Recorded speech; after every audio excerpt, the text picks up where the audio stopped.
Okay. So நம்ம வந்து இன்றைக்கி இருக்கிறது வந்து சென்னையில் தான் இருக்கிறோம். சென்னையில் இருந்துக்கிட்டு ஒரு சின்ன பிரச்சனை, ஒரு சில விஷயத்தை சமாளிக்கணும் அப்படின்னாக்கா ஒரு சில விஷயத்தை செஞ்சு தான் ஆகணும். கொஞ்சம் வந்து லோன் பிரச்சனை அந்த பிரச்சனைன்னு சொல்லிவிட்டு இப்போ கொஞ்சம் நம்ம சென்னையிலேயே ஒரு வேலை செஞ்சிட்ருக்குறோம். இது கூடவே வந்து நம்ம இந்த பைக் டாக்ஸி அப்படிங்கிறது நம்ம வந்து ஓட்டிகிட்டு இருக்கிறோம். என்ன செய்யறது சொல்லுங்க பார்ப்போம். வேறு வழியே கிடையாது, ஏதாவது ஒன்று பண்ணி தான் ஆகணும். ஏன்னா இன்றைக்கி நிலமை அந்த மாதிரி நிலமை. குடும்பம் அவ்வளோ ஒரு கஷ்டத்தில் இருக்குது, நிறைய லோன் பிரச்சனை இருக்குது. இதெல்லாம் பார்த்தாகணும். பார்த்து பயந்து ஓண்டி ஒழிஞ்சால் மட்டும் நம்ம அந்த கஷ்டமெல்லாம் நம்மளை விட்டு போயிடுமா என்ன? நான் சொன்ன மாதிரி அந்த டைம் பீரியடை வேணால் நம்ம வந்து கடந்து போகலாமே தவிர, பட் பிரச்சனையை நாம் தான் வந்து சால்வ் பண்ணி ஆகணும். இதுக்கெல்லாம் வந்து நம்ம ஐடியா சொல்ல முடியாது, விதிவிலக்கு கிடையாது. இதை நீங்கள் தான் சால்வ் பண்ணி ஆகணும். பிரச்சனையை தற்காலிகமாக வந்து ஒரு அந்த டைம் பீரியடை வந்து கால்குலேட் பண்ணி அதை நான் நகர்ந்து போயிட்டோம்னா கொஞ்சம் தலைவரோட ஆஸ்வாசப்படுத்திக்கலாமே தவிர முற்றிலுமாக நம்ம அதிலேருந்து நம்ம விலகி வர முடியாது. ஸோ அதுக்கு ஒரு சில விஷயத்த நம்ம செஞ்சு தான் ஆகணும். ஸோ இப்போ உதாரணத்துக்கு சொல்லப்போனால் ஒருத்தவங்கள்ட்ட நம்ம வந்து ஒரு சீட்டு பணம் நம்ம வந்து என் ஃப்ரெண்டுகிட்ட கட்டணும் கேட்குறாப்புல. ஸோ ஃபோன் அடித்து பேசுவாப்புல. ஸோ பணம் எப்போ வரும்? இப்போ அவள் ஃபோன் அடித்த உடனே நான் நினைப்பேன், ஐயோ ஃபோன் அடிச்சிட்டாப்புல. ஸோ குறைஞ்சது ஒரு 5 நிமிஷம் பேசுவாப்புல. ஸோ நமக்கு தேவை அந்த 5 நிமிஷத்தை அப்படியே தாண்டணும். ஸோ உங்களுக்கு நல்லா தெளிவாக புரியும் நினைக்கிறேன் இப்போது, சரிங்களா? அவன் அந்த டைமில் என்ன நினைப்பாப்புல, ஏதோ நினைப்பாப்புல, ஏதாவது கேட்பாப்புல, ஏதாவது பேசுவாப்புல. ஸோ அதெல்லாம் நமக்கு நம்ம திங்கிங் வந்து என்னன்னா, ஐயோ ஃபோன் அடிச்சிட்டாப்பா, ஐயோ காசுக்கு ஃபோன் அடிச்சிட்டான். ஸோ இதே மாதிரி எல்லா இடத்துலையுமே காசு அடிச்சிட்டான், என்ன பண்ணுறது, எப்படி பண்ணுறது அப்படின்னு சொல்லிட்டு. ஸோ அந்த டென்ஷனை நம்ம எப்படின்னா, ஓகே 5 நிமிஷம் பேசுவாப்புல, இந்த 5 நிமிஷம் வந்து எப்படியாவது சமாளிக்கணும் அப்படின்னு அந்த ஒரு டைமிங் கால்குலேஷன் தான். ஸோ இதுதான் நான் சொன்னேன். அந்த 5 நிமிஷம் முடிஞ்சதுக்கப்புறம் அது முடிஞ்சிருச்சா? அதுதான் இல்லை, அது முடியல, சரிங்களா? நீங்கள் சொல்லியிருப்பீங்க ஒரு பதில், அடுத்த வாரம் தரேன், 10 நாளில் தரேன்னு. 10 நாள் கழிச்சு மறுபடியும் இந்த பிரச்சனைக்கே உங்களுக்கு மறுபடியும் 5 நிமிஷம் வரும்.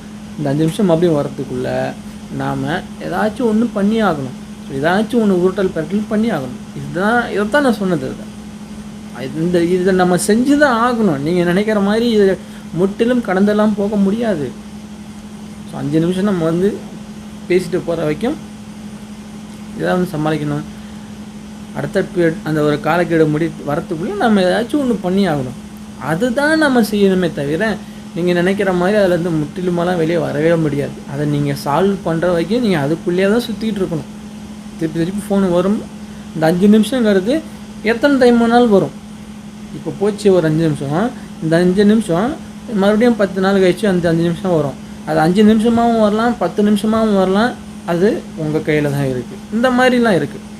ஸோ இது நம்ம ஹேண்டில் பண்ணுறதுல தான் இந்த 10 நாள் டைமுக்குள்ளே நம்ம வந்து அந்த 5 நிமிஷம் மறுபடியும் அவன் வந்து நம்மக்கிட்ட பேசக்கூடாது. அந்த மாதிரி எதையாச்சும் ஒன்று பண்ணணும். எதையாவது ஒன்று பண்ணணும். 5000 கொடுக்குற இடத்துல ஏதாச்சும் ஒன்று கொடுத்து வாயை அடைக்கணும். தச்சமயத்துக்கு வாயை அடைச்சிடணும். இதுதான் வந்து மிக முக்கியமானது. நீங்கள் நினைக்கலாம் மொத்தமாக முடிக்கணும்னா கஷ்டம். மொத்தமாக முடிக்கிற மாதிரி உங்கள் கையில் இருக்கா? முடிக்க முடியும்னா பண்ணுங்கள். இது எல்லா விஷயத்துக்கும் பொருந்தும். நான் சொல்கிறது புரியுது உங்களுக்கு? இது எல்லா விஷயத்துக்கும் காமனாக பொருந்தும். இதுக்கு தான் இல்லை, இது உதாரணத்துக்கு தான் நான் சொல்லிகிட்டு இருக்கேன். அதெல்லாம் வந்து தெளிவாக வந்து வேலை செய்யணும். கொஞ்சம் நீங்கள் இதில் ஏமாந்தாலும் ரொம்ப நெருக்கடியில் மாட்டுவீங்க. ஒரு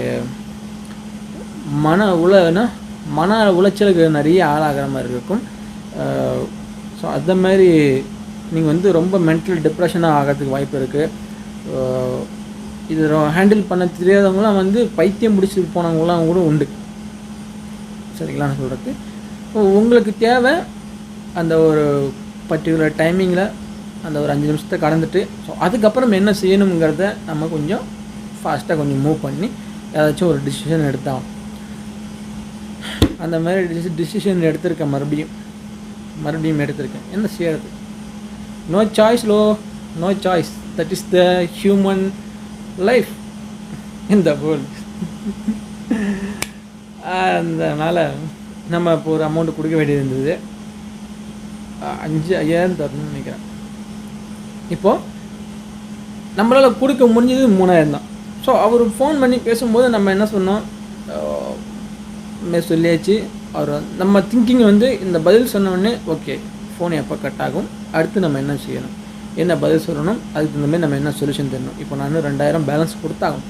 இந்த 2000 பேலன்ஸு கொடுத்தாகணும். ப்ளஸ்ஸு இந்த மாதம் சீட்டு நாளைக்கு 8000 வரலாம், 9000 வரலாம். இப்போ புதுசாக உங்களுக்கு ஒரு பிரச்சனை ஆட் ஆகுது நாளைக்கு. அது எவ்வளோன்னு சொல்ல முடியாது. 9000 வரலாம், 10,000 வரலாம். ஒரு 9, இப்போ ஒரு 2, மொத்தம் 11,000 போது நிற்கிது. இப்போ இந்த 11,000 நீங்கள் செட்டில் பண்ணணும். அது எப்படி பண்ணுவீங்க? இப்போதைக்கு கையில் இல்லை, ஃபோன் அடிப்பான்.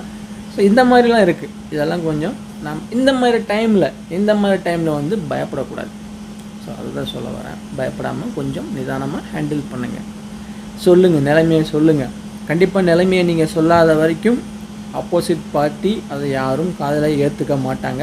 ஸோ கொஞ்சம் முடிஞ்ச வரைக்கும் எடுத்து சொல்ல பாருங்கள். அதனால் கொடுக்க வேண்டிய முழு தொகையுமே என்னால் கொடுக்க முடியாது, இருக்க சூழ்நிலை அப்படி தான் சொன்னால் ஆப்போசிட் பார்ட்டி கொஞ்சம் கன்வீனியன்ஸ் ஆகிறதுக்கு யோசிக்க தான் செய்வாங்க. ஸோ 9,000 11,000 கொடுக்க வேண்டிய இடத்துல ஒரு 5,000 7,000 எதையோ உங்கள் கையில் எதையாவது ஒன்று பண்ணி நீங்கள் பண்ணி தான் ஆகணும். இதெல்லாம் இருக்குது. இதையுமே நீங்கள் பண்ணி தான் ஆகணும். அது நல்லா புரிஞ்சுக்கணும். எதையாவது ஒரு அமௌண்ட்டை கொடுத்து கொஞ்ச நாளைக்கு அந்த டைமிங்கை தள்ளி வைக்கணும். இதுதான் முக்கியமான விஷயம். எல்லாத்துக்குமே இப்படி தான். சரிங்களா? ஒரு சில விஷயத்தை நீங்கள் ஆரம்பத்தில் யோசிக்காத ஒரு சில விஷயத்தில் ஈடுபட்டுட்டீங்க. ஆனால் இதெல்லாம் நடக்குன்னு எனக்கு சிங்கப்பூர்லேருந்து வரும்போது எனக்கு நல்லாவே தெரியும். நல்லா புரிஞ்சுங்களா? இதெல்லாம் நடக்கும் அப்படின்னு எனக்கு சிங்கப்பூர்லேருந்து வரும்போது எனக்கு தெரியும். சரி, ஓகே, அந்த என்னால் மேனேஜ் பண்ண முடியும் அப்படின்னு நம்பி தான் நான் வந்தேன். நல்லா ஞாபகம் வச்சுங்க. இதில் நான் பிளானே பண்ணாத ஒரு விஷயம்தான் எனக்கு தேவையில்லாத எனக்கு சிக்கலை மாட்டிகிட்டு. அதனால் எனக்கு ஒரு 7,000 வந்து மாதம் எனக்கு தண்டத்துக்குன்னு போயிட்டுருக்கு. இல்லைன்னா வச்சுக்கிங்க, நான் இந்த அளவுக்குலாம் வந்து ரொம்பலாம் கஷ்டப்பட வேண்டிய அவசியம் இல்லை. ஓரளவுக்கு நான் கொஞ்சம் வெளியே இருந்திருப்பேன். ஸோ அந்த மாதிரி நம்ம வாழ்க்கையே வந்து பிளானிங்கில் ஓடிட்டுருக்கேன். கரெக்டாக போயிட்டுருக்கும். டக்குன்னு பார்த்தா அந்த சமயத்தில் வந்து ஏதாவது ஒரு பிரச்சனை உள்ளே வந்துடும். அதை நீங்கள் பிளானே பண்ணியிருக்க மாட்டீங்க, எதிர்பார்த்துருக்க மாட்டீங்க, பார்க்காத நோஞ்சிருக்கும். அது நீங்கள்லாம் எதிர்பார்க்கவே முடியாத அளவுக்கு உங்களுக்கு பெரிய குண்டை போட்டிருக்கோம். அந்த மாதிரி ஒரு சம்பவம் நடந்தது எனக்கு பிப்ரவரியில். அதில் தான் எனக்கு கஷ்டமாகவே போச்சு. அதுவும் பண விஷயந்தான். சரிங்களா? அதெல்லாம் இருக்குது கொஞ்சம்.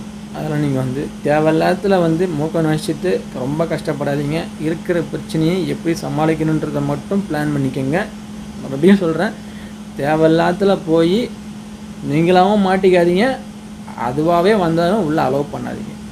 முக்கியமாக பண விஷயம். பணம் தான் இங்கே மெயின். பணம் இல்லைன்னா இங்கே உன்னால் ஒரு அடி கூட நகர முடியாது. நல்லா புரிஞ்சுக்கங்க.